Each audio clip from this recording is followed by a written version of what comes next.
I've been in my Minecraft world for over 5.5 years, and I'm just now getting to the point where I can expand upon the regions that I've set in place. It has taken me over 52,000 in-game days to get to this stage. Recently, I've built an overpowered tree farm, I'm working on a mountain range, and today we're back in the medieval region, where I built the Temple of Time, with a space-themed interior, and an apothecary in the basement, where I keep my 100 clerics, so that I'm able to farm up redstone dust, lapis, glowstone, redstone lamps, and XP potions.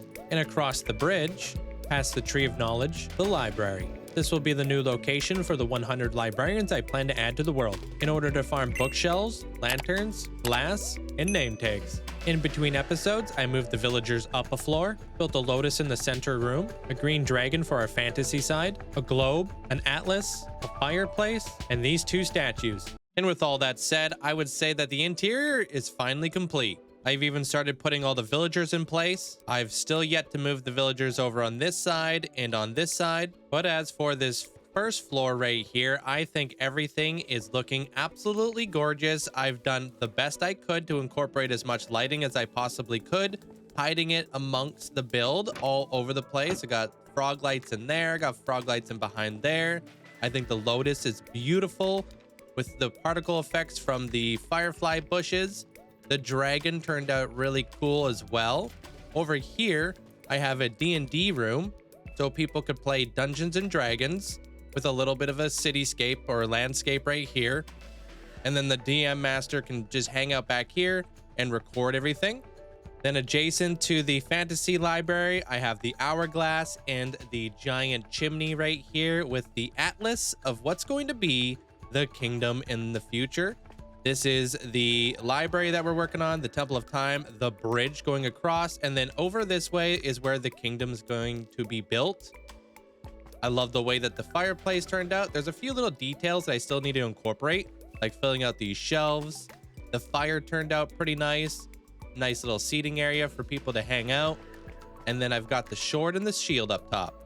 Below the owl, I also did a little bit of armor stand magic with the paladin right here who destroyed the dragon from the past. And then lastly, this section of the library over here, I'm going to be building an aquarium right in here. I just need to collect up a bunch of tropical fish. But the main goal for today, besides getting all the villagers situated, is going to be the exterior, where I will be starting off with the roof using this palette right here, which will be very similar to the Temple of Time. There's just something about this roof color that I just absolutely love, and I think I nailed a lot of the color and shading for everything going on around here. If I fly up here, I can give you a little bit of a better vision on what that looks like, where it's lighter right here and darker towards the back over here. I'm envisioning the sun right over here coming down on the building, so I've tried to do a lot of my shading to reflect a lot of that. A little bit lighter here in the center, darker down there, and then kind of getting darker beyond this tower. On the map, it still looks like a cursed rabbit, but at least now it doesn't look like a reindeer. And I did also get rid of the wing over here and the wing over here, because from down here, it really showcases the front of the build and the side of the build a lot better. Which if one day I plan to build a bridge right here leading into this section of the kingdom, I think that these two builds are just going to be gorgeous up on the hillside.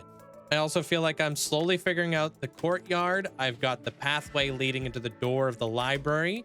This water is going to extend through into this V shape right here, and maybe I'll bring together some fountains there. Tree right here, potentially creating a canopy over this pathway, and then this pathway is going to meander onto the right and to the left. I might even bring the canopy over there as well. And then right in front of this window, I'm going to have a reflecting pool, some nice trees, and a cute little bench. And then I'll figure out this side, that side, and we don't talk about this side. Because there's a valuable lesson that I've learned in Minecraft, and that is to never terraform before you actually start building, because I end up working against myself.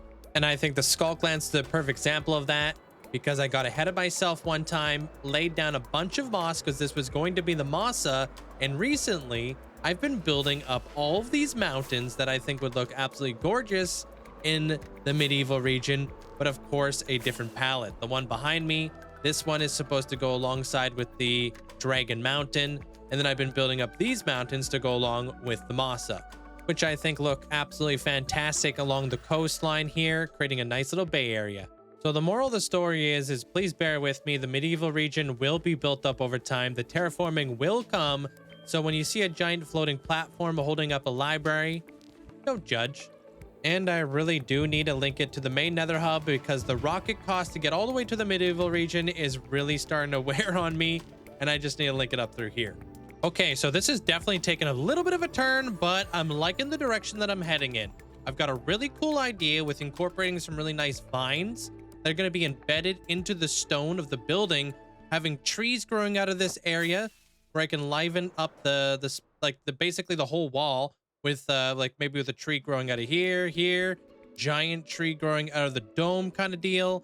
And then I want to have branches coming off of these vines right here just to incorporate a little bit of green. I love the window. The window is really coming together. Added it kind of like moldy looking kind of deal.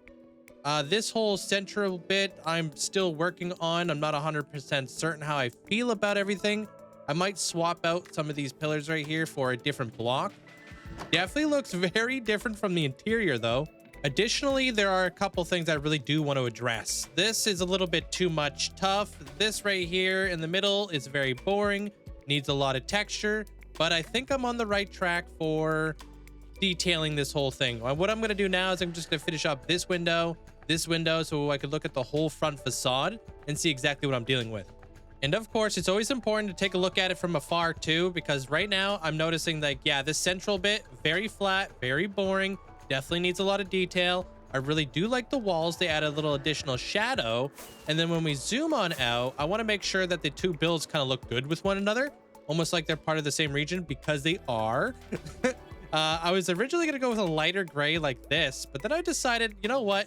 I'm going to switch it up a bit, add a little bit more contrast. And then I definitely want to add some big trees growing out of the dome kind of deal, because originally I wanted to add trees on the inside, but then I decided, you know what? Maybe we shouldn't add the tree on the inside because I didn't want to take up too much of this space right here. I ended up going with the whole lily pad deal. And I mean, I really do love the way that this all turned out. I do have to finish up the right side right here. I didn't even fly there. I do need to finish up the right side here because I'm not exactly sure what to do with this last table right here. All of the villagers are finally being dealt with. I'm just kind of at I'm at a really bad spot for emeralds right now. But that's going to be something I'm going to deal with periodically every single day that I come back here. Right now, the main focal point is going to be these windows, getting them filled in, and having a whole front facade to detail. Starting off with some glass panes to help with the transition, then embedding some vines to create some depth, putting our new tree farm to good use. But ultimately, this is an effect I've always wanted to try out, and I think it's really done us justice. So I ran a vote on YouTube, and you guys voted that we're going to be naming this kingdom the Kingdom of Ashenvale. And I love it. I also had no idea that it was a place in World of Warcraft until after the fact, until you guys pointed out to me, but here we are. I think it's extremely fitting for these types of buildings, being a little bit more ashen and a little bit more gray toned. So a lot of you guys know I've been working on a world map to map out the entire world, because 50,000 days in hardcore Minecraft is a very long time. And as more people find the channel, it becomes increasingly more difficult for people to navigate the world.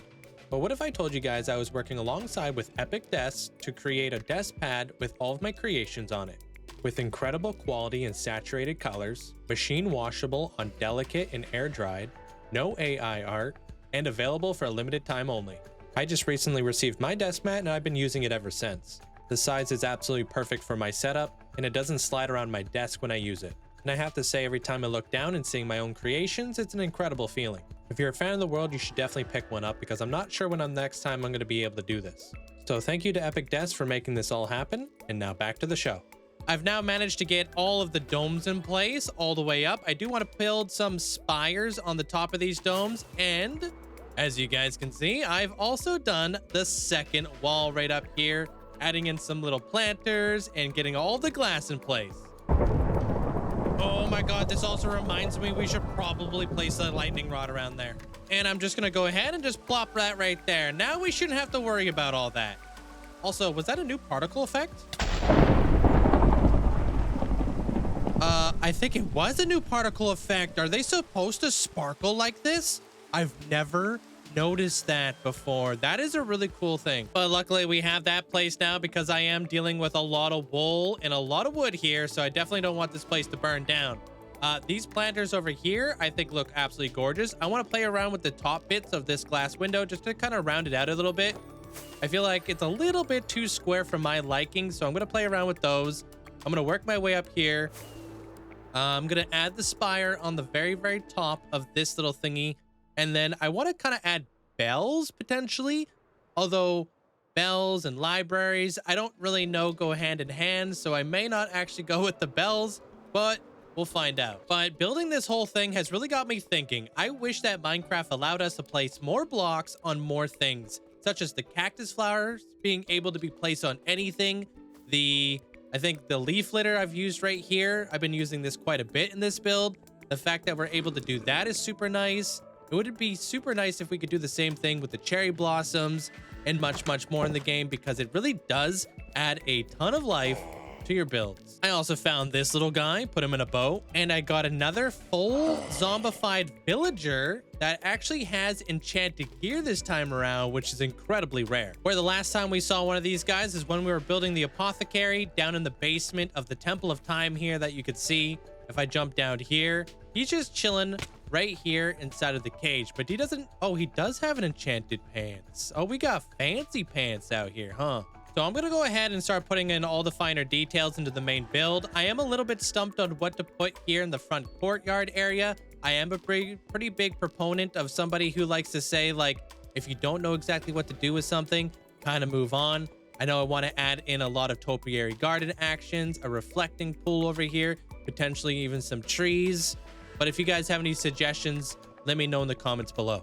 I'm going to start working on the gradient from the bottom up. Primarily, I'm going to be using cracked stone bricks and tuff to make this happen, while using normal stone bricks as a highlight, making the entire wall gradually a little bit more darker as we go up, and then working our way all the way around. For the windows, I'm going to have a dark backdrop, and then I'll be incorporating green stained glass and cyan glass as the highlight, giving the build a little bit of color and age. And now time for us to work our way around the back side of the build. For this, I won't focus too much on detail. Additionally, I'm going to be covering up the smithing tables from the outside. And now it's time to incorporate all the vines and just sprinkling in a little bit of the cactus flowers for a little pop of color. Now finally, it's time for the trees, where I'm going to be building up the trunks first, which really helps break up that skyline a little bit. Now for the branches and leaves to finish them off. And now that we got those trees in place, this place is looking incredible, and it's looking like a completely different build. I've added some little wispy leaves coming off the side of those leaves. This is a very wonky tree up here, but I feel like, you know what? It's exposed to the elements. There's a lot of wind. I feel like a tree up there would be wonky. And more importantly, we did all of the sides and the back of the build too. But time to address the elephant in the room. The floating platform. Unfortunately, it's going to be floating for a little bit, so you guys got to bear with me. But don't worry, I'm going to blend it a little bit in the front right here so it's not so standy outy. But I got some big plans for this area, so I'm going to hold off on the terraforming for a bit. One thing I definitely don't want to hold off on anymore is this guy right here. And I've got some axolotls and a little bit of mud that I think would go beautifully in here. So we're just going to fill this thing primarily up with mud. And then I'm just going to mix in some of the muddy mangrove roots every now and again, just to kind of bring a little bit of like a swamp vibe in here. Originally, I did want to add some tropical fish in this area, but I thought, you know what? It would be cool to have maybe like an encyclopedia of all of the different axolotls in here. I do have the blue axolotl, but I have to breed them up, unfortunately. But for the time being, I'm just going to place down a couple little things here. I'm going to waterlog all of this. We're going to get our axolotls out here. I've got a little bit of a mod that shows which axolotl is in what corresponding bucket. I think I just made a water source right there, and I'm just gonna slowly fill this entire area with water. Also gonna incorporate a couple lily pads. I don't know if I'm making a grave mistake here by adding things that the axolotls could potentially suffocate on, so if I'm not mistaken, I think they will go up here and then they'll immediately try to go back inside the water. I'll add a couple little drip leaves here as well, just to sprinkle some color in here a little bit. And then I'll bone meal the floor here just a little bit, just so it's not so barren. And we're gonna go grab ourselves the blue axolotl now. Now, I did mention that this axolotl is quite the trek, so we're gonna head over to the Nether Hub and we're gonna travel over to the Coral Palace. And suddenly I'm very thankful that I have this portal here in the apothecary. Unfortunately, here on the other side, it's very dangerous, so I'm definitely going to have to connect this to the nether hub sooner than later. One thing I did find on the way was a double blaze spawner, so I'm definitely going to have to utilize those to upgrade the blaze farm. And this is the portal we're going to have to go through to get to the palace. Somewhere down here has to be actual tropical fish, not all these puffer fish. I've been looking around for tropical fish, and I could only find puffer fish.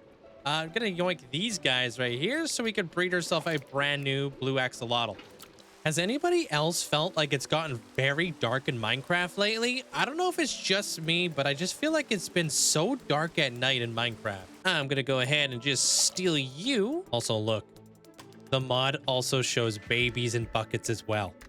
Stop looking at my totem. Time to make our way all the way back to the medieval area. Now, with this guy being the last addition to the pond, I need 5 names for each of the axolotls. You guys know what to do. Let me know in the comments below. I also have a lot of librarians you guys can also name, 100 to be exact. I wish it wasn't raining right now so we can really take this all in, but I'm really happy with the way things have been shaping up here. The bridge in between the Temple of Time and the library up on the hill. I can't wait to start the Kingdom of Ashenvale. And now I've spoken about this before, but there's going to have to be a ton of work done to the terrain before I even get started. A lot of these rivers have to be widened up. I got to build some mountains. We also have to make sure that the library blends in nicely with this environment because right now it's a little bit of a sore thumb. I want to connect all the rivers up to the main oceans. And I've got all this space right over here to play around with. But that brings us to our next point. I've been doing a ton of terraforming in the world that I've shown you guys previously in the episode. So this is what I mean by please bear with me. I know that the library is a little bit of a sore thumb up on the mountain, but in time, it will slowly be transformed into a beautiful landscape. And I'm always getting the question on how I stay motivated in my world long term, and a big part of it is world building. Not only setting myself short goals, such as finishing the builds that we're going to be finishing in today's episode, but also setting myself long-term goals to completely overhaul landscapes. This all used to be the Mesa, and I've been slowly converting this into what I call the Masa, which is a little bit of a play on words because obviously moss doesn't lose its color like grass does. I've also had to get creative using a bunch of the birch leaves since they don't lose their color, spruce leaves as well, and I've been incorporating mountains throughout as well. Immersion is an incredibly important thing, especially when it comes to a world like mine, where I'm building in various different styles.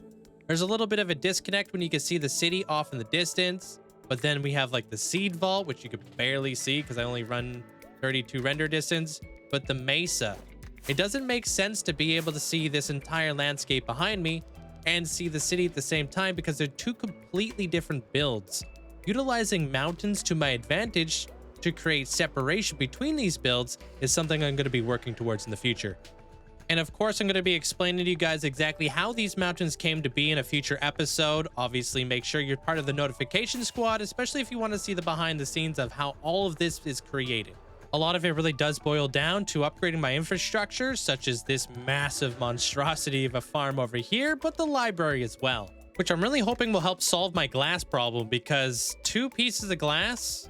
Yikes. That way I can make really cool fog effects like this more frequently and make it happen a lot quicker.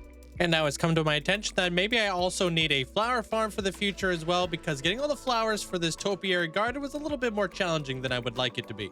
But I sprinkled in a couple little trees. It's got some bushes, of course, all the flowers. I also incorporated some really nice archways right here and a fountain with a flower on the top. I really need to get into the habit of waxing all these lightning rods. It's something that hasn't clicked with me yet. And now when we exit the library, you can see that the tree here is perfectly framed on the bridge. We have the Temple of Time behind there. And then I've even tried to use a little bit of the ferns in behind these bushes to kind of create more of a cozy environment, using the trees as well just to kind of break up the sight lines. I wanted to go with like a nice more like marble fountain in front of the building so it didn't all blend in together. And looking up at the library from this angle is absolutely breathtaking. Over time, we will be terraforming the sides of the library, adding some more stuff, but I'm not going to get ahead of myself for once. I'm going to kind of let that develop as is. For now, I need to get rid of all of these shulker boxes. I have an entire inventory that I need to bring back to the base, and we need to start up a Christmas project next. Now, some of you guys may be wondering exactly where we're going to be spending Christmas this year, and well, it's going to be the city again. I figured, you know what? I might as well keep a good thing going. We have the Christmas train right there. We have the Christmas crane. Last year, we built the post office right here, sending off all of the gifts throughout the city. We also have the Christmas truck right here. And I'm thinking right down this alleyway to kind of add on to our post office right here. Maybe we could fit in a toy factory over here that's ran by copper golems. And I really want to incorporate these guys right here, the nutcrackers. Now, I will have to figure out exactly how I want to orientate the toy factory and how big the toy factory is going to be. The post office is right here. There's a little bit of a parking lot right here so people could park and send off gifts. This is the gold farm that connects over to the nether through the portal and everything. Pretty good. We just set up ourselves a filtration system right here. That way we could filter out all of the rotten flesh. This guy right here is going to be a little bit of an issue. This is the creaking resin farm, and I'm not 100% sure if this is going to be able to be here because creakings can basically spawn 16 blocks out in each direction of the creaking heart, and I think that maybe this toy factory might be a little bit bigger than we anticipate, could get a little bit close to this guy, so this might have to get teared down and possibly rebuilt somewhere else in the world. So naturally, of course, over here at the Dragon Volcano, where I've been cramming all of the farms, I've been looking into a couple designs lately over on YouTube, and I think I have more than enough space inside the volcano to potentially fit a creaking farm. That way we could farm up all of the resin in the future, potentially putting it right here. And it kind of makes sense because after all, I did use a insane amount of resin up here because it actually looks like lava from afar. So I just actually have like sprinkles of lava in here just to kind of help light up the area. But primarily speaking, a lot of this is just resin. From afar, when we're looking at it, it looks just like lava and you really can't tell the difference. But we're most certainly not going to have enough time for that in today's episode. The main focus is finishing up the library and segueing over to the city. But it's going to take a little bit of time before we are able to take on the city project. Because in between episodes, before I take on the next project, I need to make sure that I am fully organized before I take on the next one, but just because it just feels so much more satisfying being fully cleaned up after a chest monster and a large project. It's a little bit of a reset, so I'm going to be doing that in between episodes. If you guys enjoyed today's episode, don't forget to leave a like. Consider subscribing, especially if you've made it to this part of the video, because I'm just going to be doing my thing over here inside the storage room. And until next time, I hope you guys all have yourself a wonderful day, and thanks for hanging out with me.